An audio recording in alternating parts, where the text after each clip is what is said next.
I'm about to show some video that some parents might think is a bit out there, too much for young children.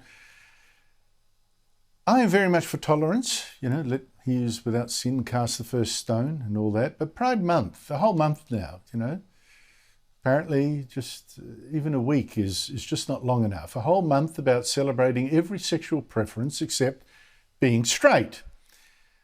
Except it doesn't actually seem to be so much about tolerance for a number of the people doing the marching and the floats and all this.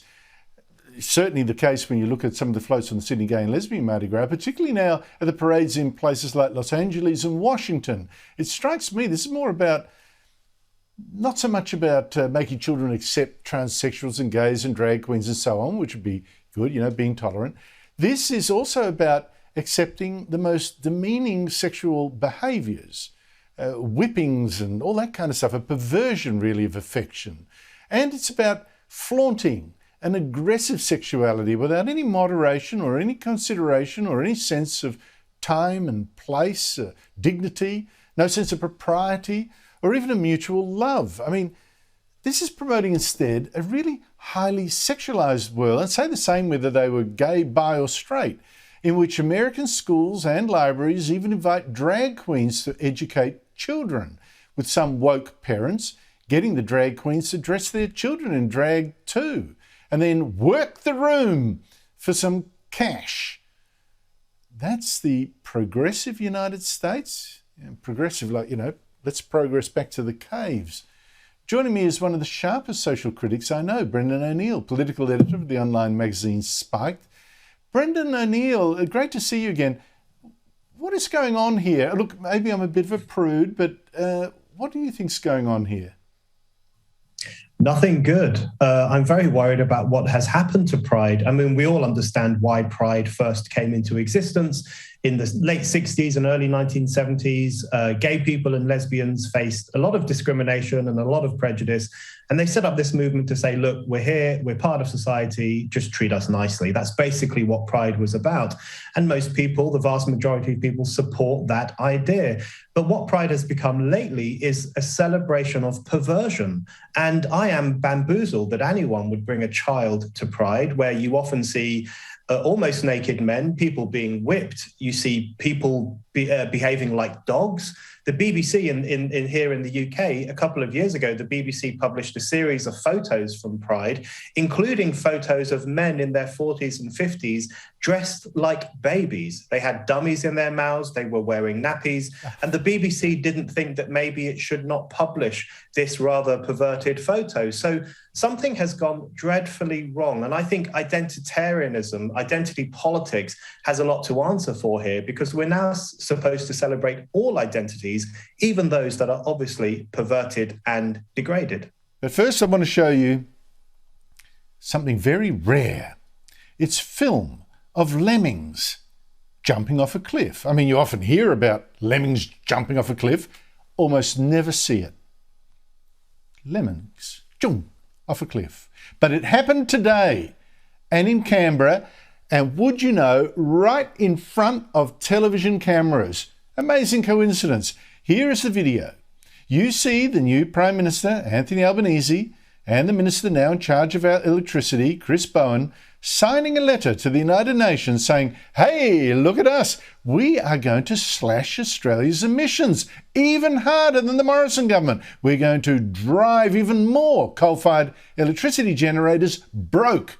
And behind these two guys, take down their names, could be useful later, you see business leaders, you see union leaders, conservationists applauding as if this moment really is when we save the planet, instead of what it really is, wrecked Australia's economy, wrecked our future. Frame this picture to remember the guilty and the gutless, the global warming zealots and the people cheering them on, some of whom knew better, but didn't have the guts to protest.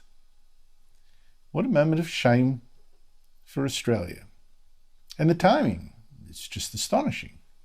Because this farce occurred today, when we actually see, right now, the disastrous results already of this crazy push to destroy our coal-fired power stations.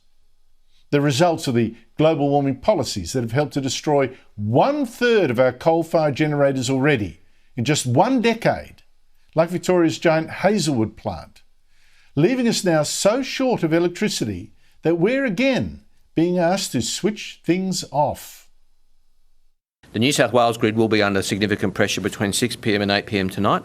Everybody is working all day to try and avoid load shedding this evening. But if you have a choice about when to run some certain items, don't run them at 6 to 8. That's just a small part of the equation. Joining me is Sky News business editor Ross Greenwood, host of Business Today. Ross, what a huge day when it seems to me a lot of nasty chickens are coming home to roost. Now, first, let's go to this decision by the Australian energy market operator to essentially take over the power stations in every state except Western Australia, to force them to operate when it says, pump out as much electricity as it says, and at a price that it says. It seems to me like a terrible signal to investors. So what is that? Is that the nationalisation of the Australian energy market? After all, state governments sold all these off years and years ago, on the promise that we would have cheaper electricity long term and that we would have more electricity out there. But what we've had is successive governments who have been philosophically driven and really put their philosophies ahead of the science, which means that you've got to get electrons into the system no matter where they come from. They haven't provided the incentive to invest in the right areas to make certain that there is a plentiful supply of electricity for households and also for business. And as a result, our electricity prices now become among some of the highest in the world as a result of a coincidence of events, which includes gas prices, coal prices, and then also the fact that it's the middle of winter, and as a result, you don't get as much solar and you don't get as much wind power into the system. That's fundamentally what's happened. Let me show you Mohammed El Halabi. He's either the most disgusting thief of our charity dollars, giving them to some of the world's worst terrorists, or else is the victim yesterday of a gross injustice by one of Israel's courts.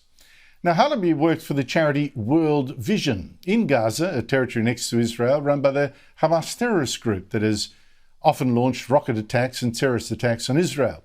Now, Israeli security forces arrested him 6 years ago, saying it had actually been recruited by Hamas to infiltrate World Vision, and that he then sent millions and millions of dollars of World Vision money to Hamas, including for its terror operations. And that money included donations from Australians personally and the Australian government. Now, Halabi was yesterday found guilty by an Israeli court, but Tim Costello was actually head of World Vision Australia at the time of the alleged crimes. Today said, "This is nuts."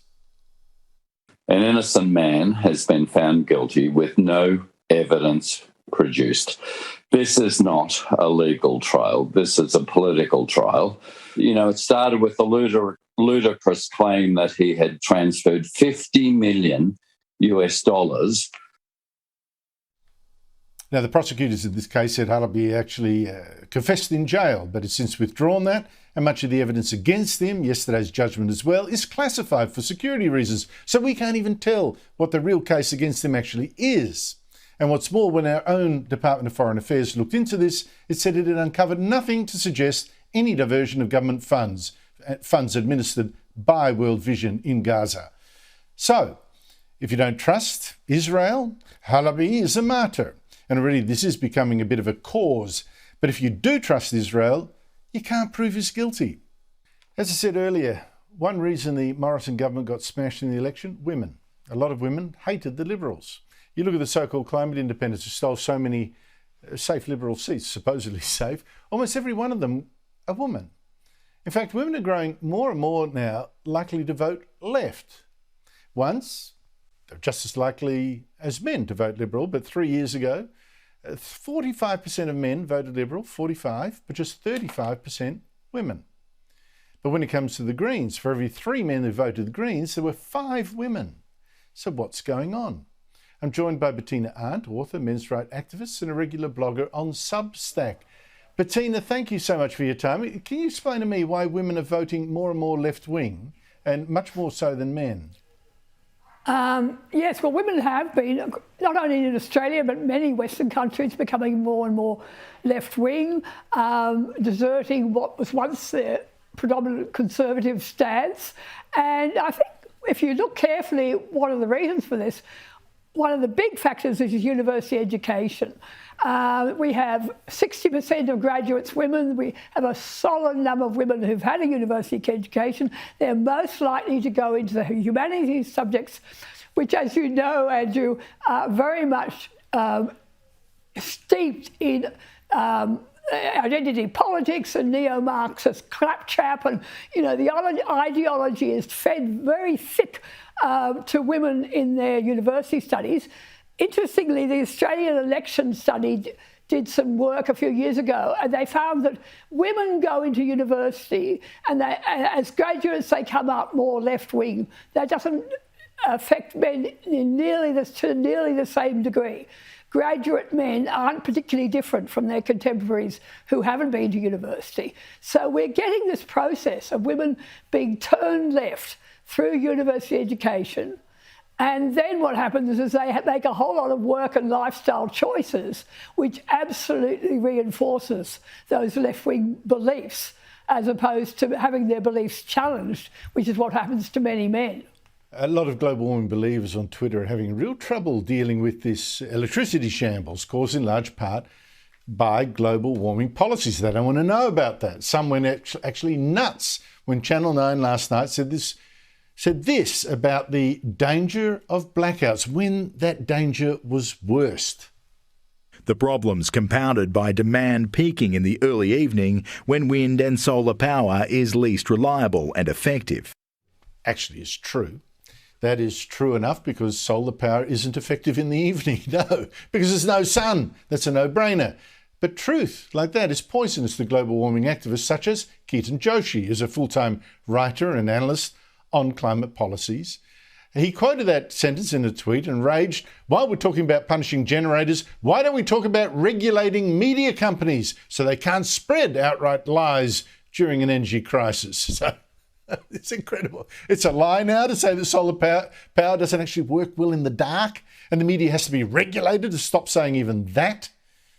Joining me is Daisy Cousins, a social media star herself with her own YouTube channel.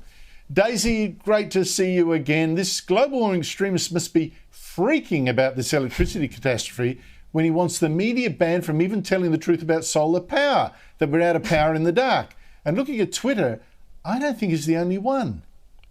No, Andrew, there are so many terribly upset people on Twitter tonight over that report. My goodness, they're all just completely outraged that they could have the audacity to give even the slightest teeny little bit of criticism about renewable energy. It is really quite extraordinary because the thing is, Andrew, I don't know if you've heard this, but funnily enough, solar power needs sunlight in order for it to work. That's why it's called solar power. And funnily enough, the sun doesn't actually shine at night, so maybe there is a period of time where solar power is going to have a little bit of trouble. And it just struck me, even that little bit of truth was enough to completely set them off. But I reckon, Andrew, the recent election has brought about the resurgence of the climate change religious warrior. The climate cult in a religious sense is very, very much back. They worship at the fountain of climate alarmism.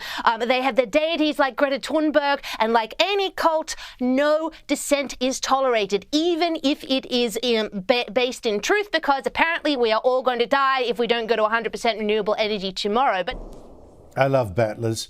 Look, a month ago, almost no one thought our national soccer team, the SOCCEROOS, would qualify for the World Cup in Qatar in 5 months' time.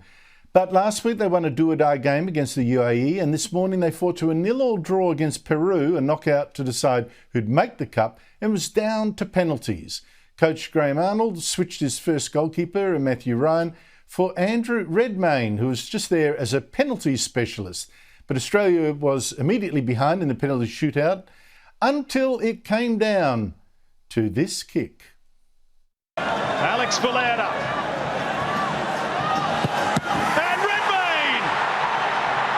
The save. It's a save that means the world to Australia. It's a save that means the World Cup for Australia. Joy unbridled for Graham Arnold and René Mullenstein for his players.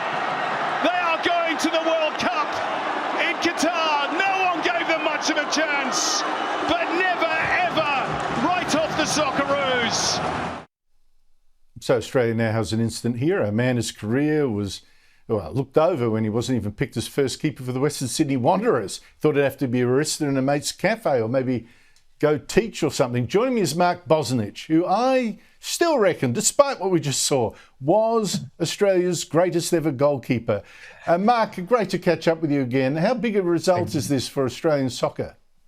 Good evening to you, Andrew, and thanks for that lovely plaudit. It's a massive result. You heard Simon Hill on the commentary saying that not many people gave him a chance.